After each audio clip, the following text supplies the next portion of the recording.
we have already done the first 2 units of age of industrialization. In that we see how industrialization came in the Britain and what was its impact, how fast the pace of industrialization was, and its impact on the workers. Now let's move to the colonies, and the case study that we are going to do is India. So before the age of machine and industries, silk and cotton goods from India dominated the international market in textiles. We have already discussed this in class many times, that India was an exporter of cotton goods, and Indian cotton goods in the ancient period, they traveled through the Silk Route that we have also done in the making of a global world. See, here it is also given that coarser cottons, that means the thick cotton came from many countries, but the finer varieties came from India. Now, these merchants from Central Asia took the goods from Punjab to Afghanistan and Eastern Persia and Central Asia. So bales. Now, what are bales? Bales is rolls or bundles of fine textiles were carried on the camel through northern western frontiers, through mountain passes, across deserts, and a vibrant sea trade was also operating during the times of the Mughals. So Surat, which was a vibrant seaport on the Gujarat coast, connected India to the Gulf and Red Sea ports. And on the eastern part, eastern coast, it was Masulipatam and Hooghly in West Bengal, which connected India with Southeast Asian ports. Now, whenever there will be trade, there will be people involved in it. बिना लोगों के व्यापार हो सकता है? No, sir. Yes, so a variety of merchants and Indian merchants and bankers were involved in this network of export trade. So what was the system that we have seen before the coming of industrialization in England?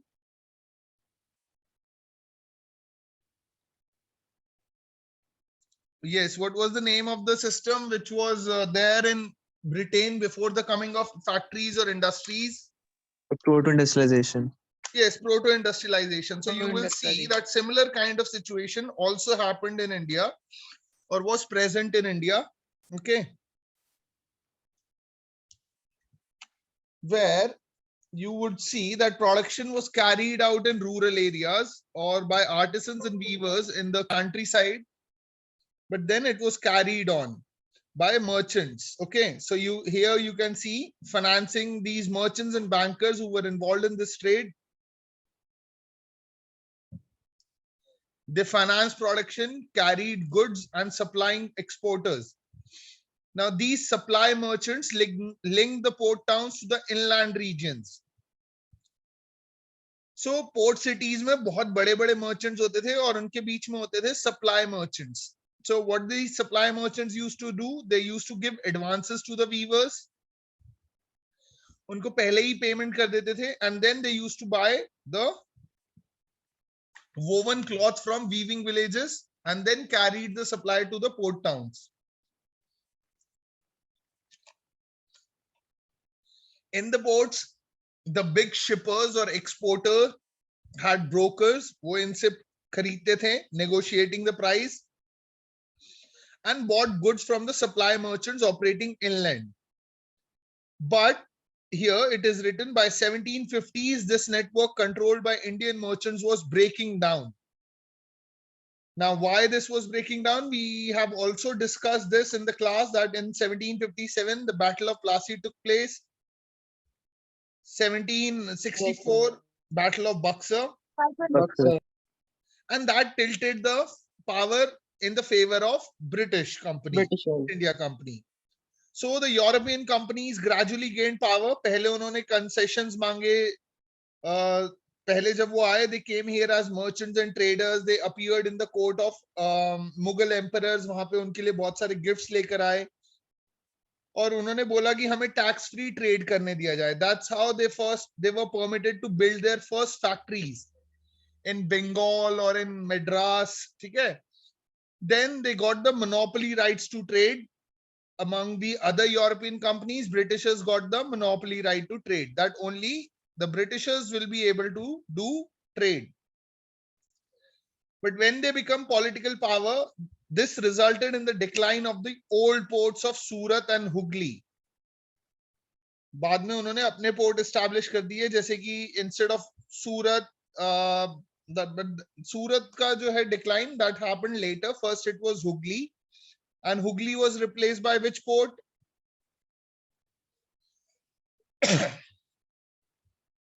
Yes, Hooghly was replaced by which port? Can you do any guess? What, sir? Sir, Kolkata. Yes. Okay, it was Calcutta. It was basically 3 villages which they have bought from the local ruler. Kalikata was the name of the village. So when these ports declined, the exports from these ports also fell dramatically. And जो पैसा इस व्यापार में आ रहा था, जो इस trade को फाइनेंस कर रहा था, that also started drying up. And local bankers slowly went bankrupt. और धीरे धीरे ये businessmen कंगाल हो गए.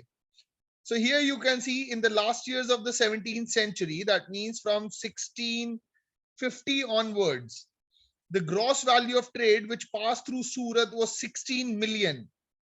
So before the beginning of 17th century, it was 16 million, but by the 1740s, kitna ho gaya? 3 million. So it came down by 5 times. So here you can see the English factory at Surat.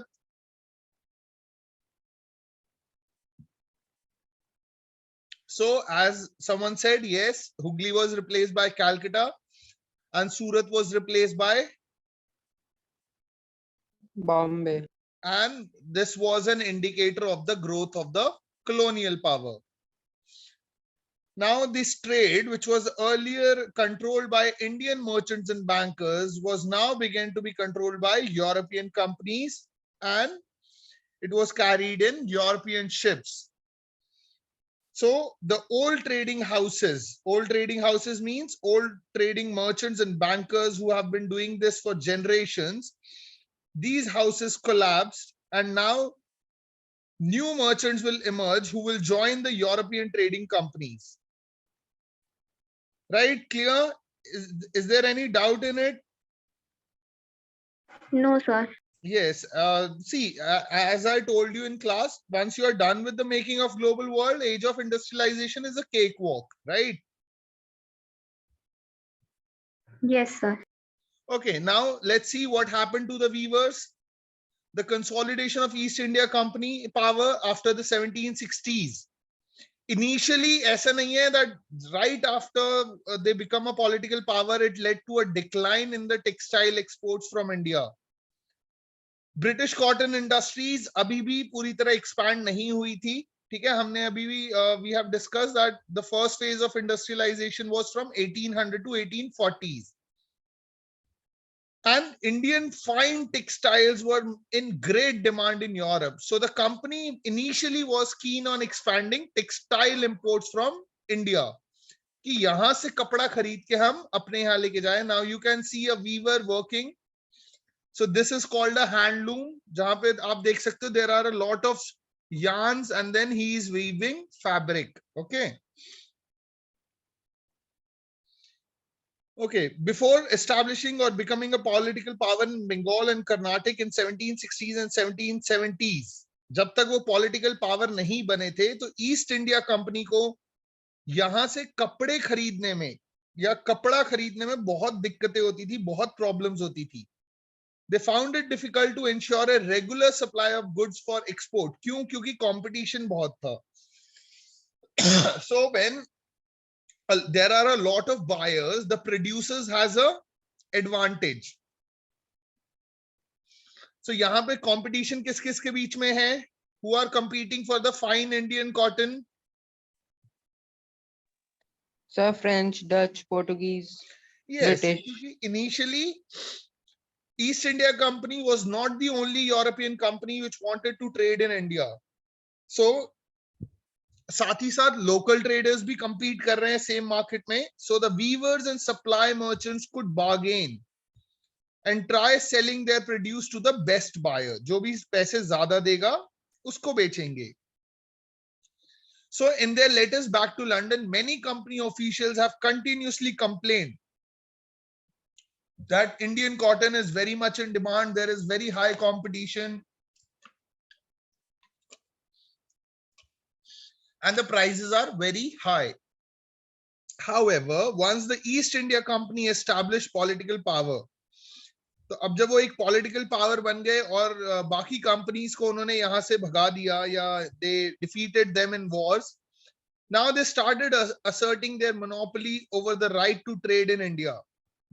और उन्होंने एक ऐसा system develop और management develop किया which would eliminate competition, control cost and ensure regular supply of cotton and silk goods.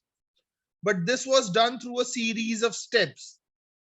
Now, how did they do that? First, the company tried to eliminate the existing traders and brokers जो already इस व्यापार में involved थे. उनको हटाने के लिए they started appointing a paid servant or an officer called Gomastha. Who? Gomastha. Yes. Now, what was the job of the Gomastha? The job of the Gomastha was to supervise weavers. वो गांव में जाता था, viewers को advances देता था, पैसे देता था कि तुम्हें हमारे लिए कपड़ा बनाना है. Then he would collect supplies and examine the quality of cloth कि क्या वो ब्रिटिश की डिमांड के अकॉर्डिंग है या नहीं है. So बिल्कुल प्रोटो इंडस्ट्रियलाइजेशन जैसा सिस्टम है.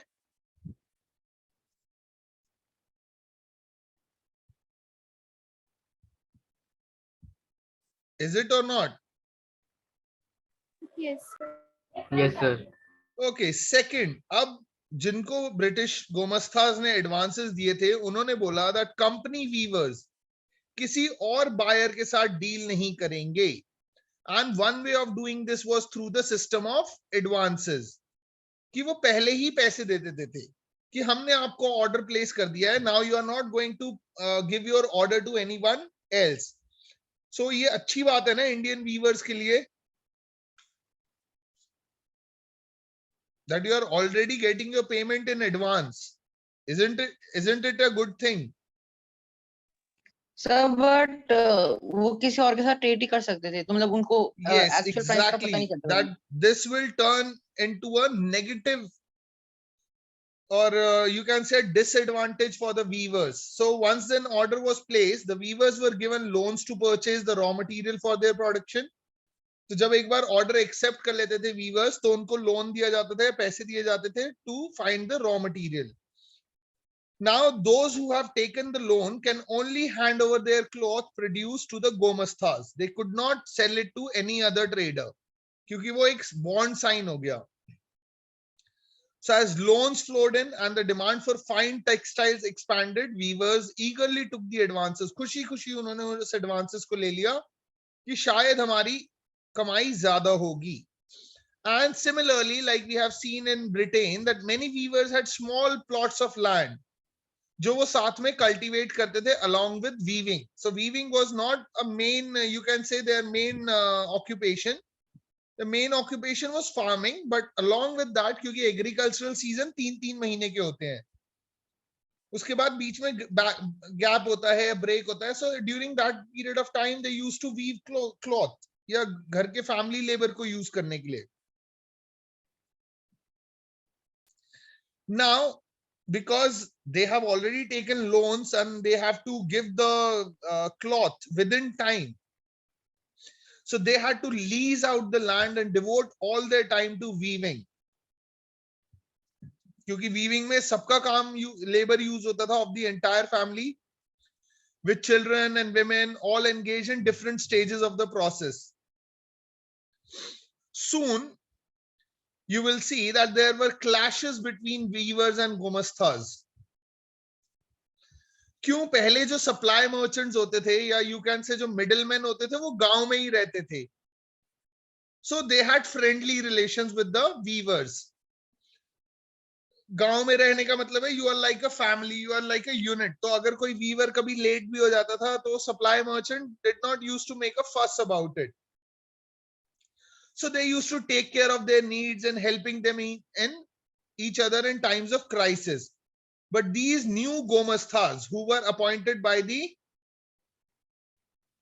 were appointed by whom? Britishers. Yes, so they were just, for them, this was just a post and they did not belong to the villages. And they had no long-term social link with village. That means that they also do not have to live in the village for a long period of time. So they acted arrogantly. And when villagers or weavers have not finished their cloths, they used to walk in village with sepoys, British sepoys and peons, and punish weavers for delay in supply. उनको मारते थे, पीटते थे, कई बार उन्हें कोड़े मारे जाते थे. So now the Indian weaver lost the space for bargain for prices and sell to different buyers. और अब कंपनी क्या कर रही है? Because they have already taken the advances, now the company was paying them less. And the loan which they had earlier accepted tied them to the company. So it becomes a disadvantage for the Indian weavers. In many places in Karnataka and Bengal, weavers deserted villages and migrated. So बहुत सारी जगह जहां बहुत अच्छे अच्छे viewers या कारीगर रहते थे, आर्टिसंस, वो अपने गांव छोड़ के कहीं और चले गए और अपनी लूम्स कहीं और सेटअप कर दी. But कई जगह you will see that weavers along with the village traders revolted, opposing the company and its officials. और बहुत सारे weavers ने आगे चल के loans लेने ही बंद कर दिए. They stopped doing their work or weaving and started taking to agricultural laborer. So by the turn of the 19th century, that means by the end of the 1700s or by the starting of 1800, cotton weavers were facing a new set of problems. Okay, so that's why many times I have told you in class that when industrialization was happening in England, what was happening in India? Deindustrialization. Yes, तो अब आप देख रहे हो ना कि कैसे India का जो कॉटन इंडस्ट्री है वो धीरे धीरे खत्म हो रहा है. Yes, sir. Sir. Yes, now we will see what will happen when factories and industries will come in Britain. So Manchester comes to India. In 1772, Henry Patullo, a company official, said the demand for Indian textiles can never be reduced. Now, why did he say that? Because no other nation produced goods of the same quality. So India में हम 8th class में, I guess we learn about the fabrics, different fabrics. I don't know whether you remember this or not. तो हम पढ़ते हैं कि India में जमदानी होता था, पटोला होता था, चिकन का काम होता था. Then there were many other fabrics like Kanjivaram is different silk, Banaras silk is different. You have Mysore silk.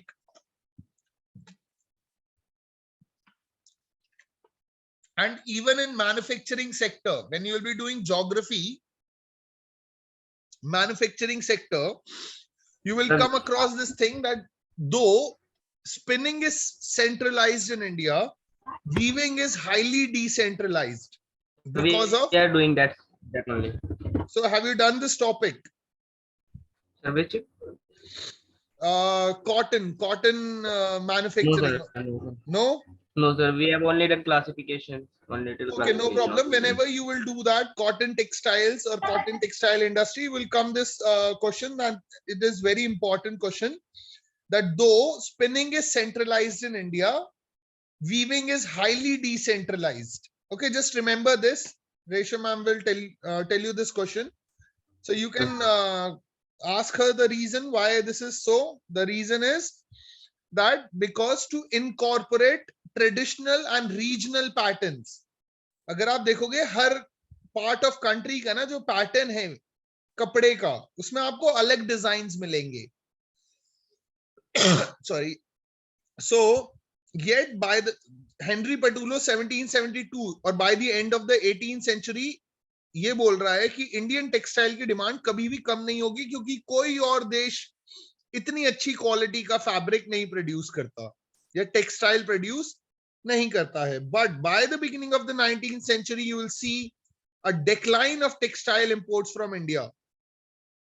So 1812 में जितना भी इंडिया एक्सपोर्ट करता था उसमें 33% कॉटन पीस गुड्स था. Cotton piece goods means Indian fabric था. But by 1850 and 51 it was no more than 3%. that means आप सीधा सीधा देखो कि 10% का डिक्लाइन हो रहा है एक्सपोर्ट में. And already I have taught you the balance of trade in class कि अगर कंट्री एक्सपोर्ट करती है ज्यादा और इंपोर्ट कम करती है तो बैलेंस फेवरेबल है, नहीं तो Yes, sir. Unfavourable. So let's see what happened Sir. with cotton. Yes. Sir अभी जो न्यूज आई है कि रुपी का प्राइस सबसे ज्यादा हिस्टोरिकल मतलब चेंज है कि सबसे ज्यादा घटा है, 83 रुपीज हुआ है. इसमें हमें सर जैसे इंडिया का जैसे रुपीज घटा है तो फिर हमें इंपोर्ट में फायदा होगा ना सर इससे? इंपोर्ट में फायदा होगा. सर जैसे बाहर के डॉलर आएंगे हमारे कंट्रीज में तो फिर वो 11 रुपीज में एक्सचेंज होंगे तो उससे हमें फायदा होगा ना सर? तो एक्सपोर्ट हमें ज्यादा करना होगा ना, इंपोर्ट थोड़ी ना. नहीं सर, मतलब सर हाँ हाँ सर, एक्सपोर्ट मतलब एक्सपोर्ट जब हम एक्सपोर्ट करेंगे तो वो जब हमें प्राइसेस देंगे तो फिर हमें फायदा होगा ना सर इससे तो. Yes. सर लेकिन फिर तब भी ये ऐसे ही क्यों बोल रहे हैं कि रुपीज डिक्लाइन हुआ है, इससे हमें फायदा भी तो मिल रहा है. Let's discuss this in class. Okay, these things are much better done when they are done face to face. ठीक है, I will be able to understand your Okay, sir. perspective more better when you will be in front of me. Okay, let's just finish this topic quickly. Okay, why did this happen? What were its implications? As cotton industries developed in England, industrial groups began worrying about import from other countries. तो making of global world में भी किया था, जैसे जब वहां पे industrialisation हुआ and people wanted more food, so the land owners wanted pressurise the government that they should introduce Corn laws. Yes exactly corn laws. तो यहाँ पे भी अब जो इंडस्ट्रियलिस्ट हैं they are worried about import which are coming from other countries, so they pressurized the government to impose import duties and taxes on cotton textiles so that Manchester goods could sell in Britain without facing any competition from outside. तो जो सबसे पहले cotton textile industries Britain में लगाई गई वो लगाई गई मैनचेस्टर में. एंड हम सूरत को बोलते हैं मैनचेस्टर ऑफ इंडिया. ठीक है, let's just find out which place is called as Manchester of India. But actually it should be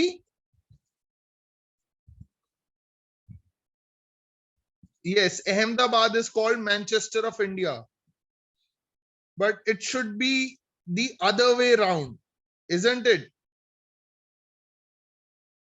So what is Manchester famous for?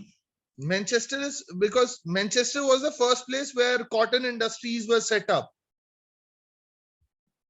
तो यही तो टॉपिक है. मैनचेस्टर कम्स टू इंडिया, यानी कि British made cotton was now coming to India. But don't you think it should be reversed, that it should be called Ahmedabad or Surat of England? Yes sir. क्योंकि पहले cotton suppliers तो हम थे, बाद में England हुआ.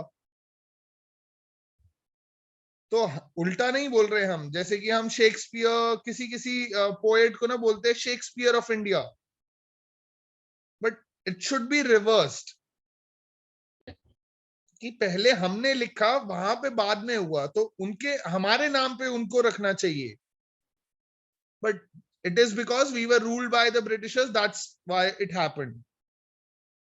देखो पहले तो बोला कि जो बाहर से कॉटन गुड्स आ रहे हैं उसके ऊपर इंपोर्ट ड्यूटीज लगाओ ताकि वो महंगा हो जाए और हम अपना सामान ब्रिटेन में बेच सकें without any competition.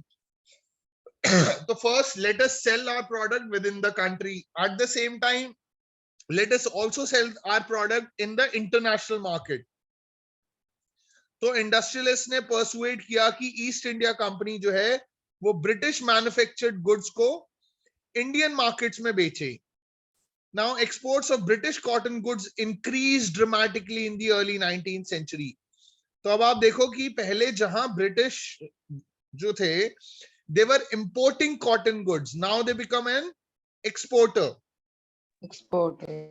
At the end of the 18th century, there had been virtually no import of cotton piece goods into India. तो अब आप देखो कि 18th century के end तक भारत में बाहर से कोई कपड़ा नहीं आता था. But by 1850 or by the middle of the 19th century, जितना भी भारत में इंपोर्ट हो रहा था उसका 31% जो था वो कॉटन गुड्स थी या फैब्रिक था. And by 1780s it constituted of 50%.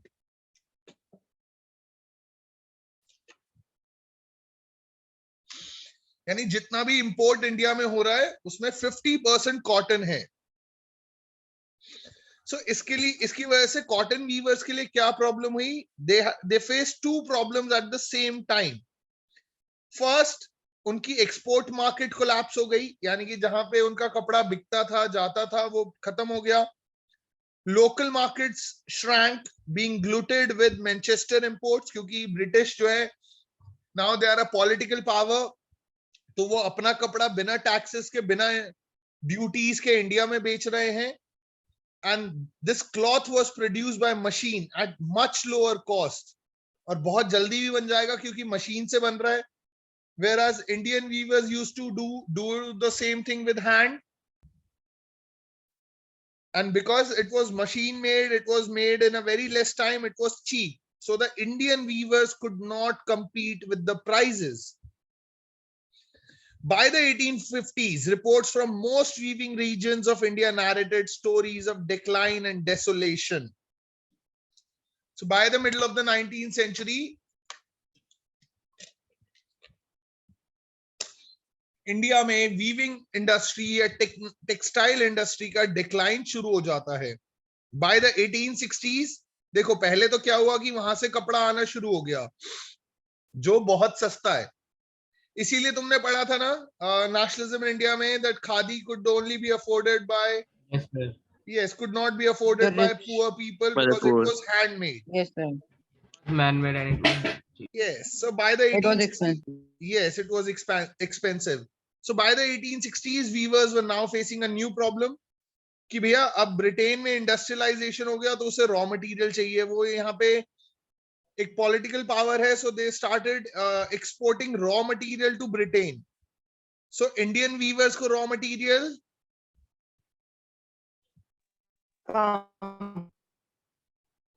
नहीं मिलेगा या महंगा मिलेगा, तो वो नहीं खरीद पाएंगे. जब रॉ मटेरियल ही नहीं होगा तो फैब्रिक प्रोड्यूस कर पाएंगे? No, sir. No, sir. Yes, they could not get sufficient supply of raw cottons of good quality. So when the American Civil War broke out and cotton supplies from the US were cut off, ठीक है, तो इससे पहले तक क्या था कि British क्या कर रहे थे कि अमेरिका से कॉटन ले जाते थे, because America was also one of the largest cotton producing nation. And cotton he reason था because of civil war, क्योंकि जो कन्फेडरेट स्टेट्स थी वो थी स्लेवरी को सपोर्ट कर रही थी, और जो यूनियनिस्ट थे वो स्लेवरी हटाना चाहते थे. Do you know the name of the president who wanted to remove slavery in USA? Lincoln. Yes, it was Abraham Lincoln. So वहां पे सिविल वॉर शुरू हो जाता है, तो ब्रिटेन का जो सप्लाई था रॉ कॉटन का वो कट ऑफ हो जाता है. So Britain turn to India. As raw cotton exports from India increase, the prices of raw cotton shot up. Now weavers in India were not able to get supplies and they were forced to buy raw cotton at exorbitant prices, very high prices. In this situation, weaving could not pay. एक तो पहली चीज raw material बहुत महंगा है, दूसरी चीज अब इनके कपड़े की डिमांड भी नहीं है. Thus, by the end of the 19th century, weavers and other craftspeople faced yet another problem. That factories in India began production. और एक और प्रॉब्लम ये हो गई, flooding the market with machine goods. How could weaving industry possibly survive? तो ये एक figure दिया हुआ है. कोई डाउट अभी तक इसमें? सब कुछ एकदम स्मूथ केक वॉक होगा. हम ऑलरेडी ये कई बार डिस्कस कर चुके हैं, and we have also discussed this in the making of global world.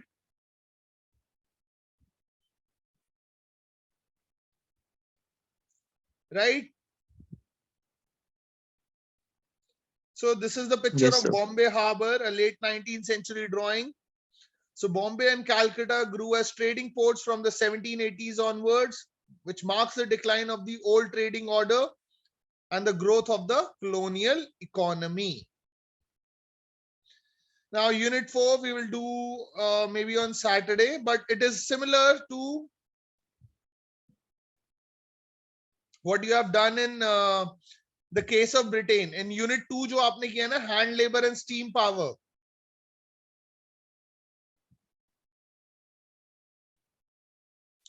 So similar है, where did the workers come from? कि कहाँ से workers आएंगे, उनकी living conditions कैसी होंगी.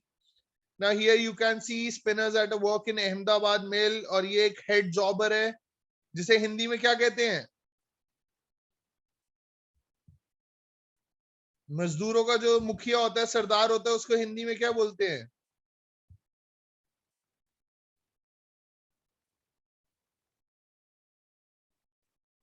Have you heard the word ठेकेदार?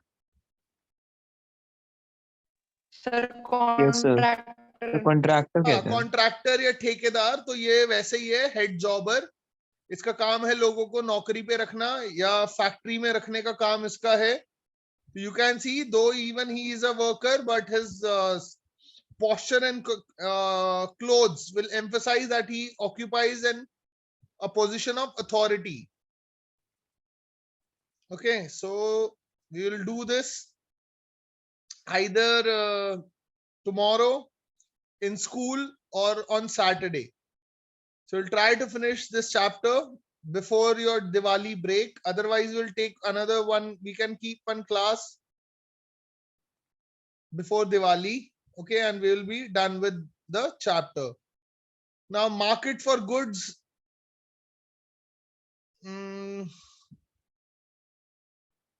Will you rejoin if this meeting gets over? We can do market for goods today. Yes, Yes, sir. sir. Okay. Yes. So do one thing. I'm ending the meeting so that I can record. I can convert my recording. Okay.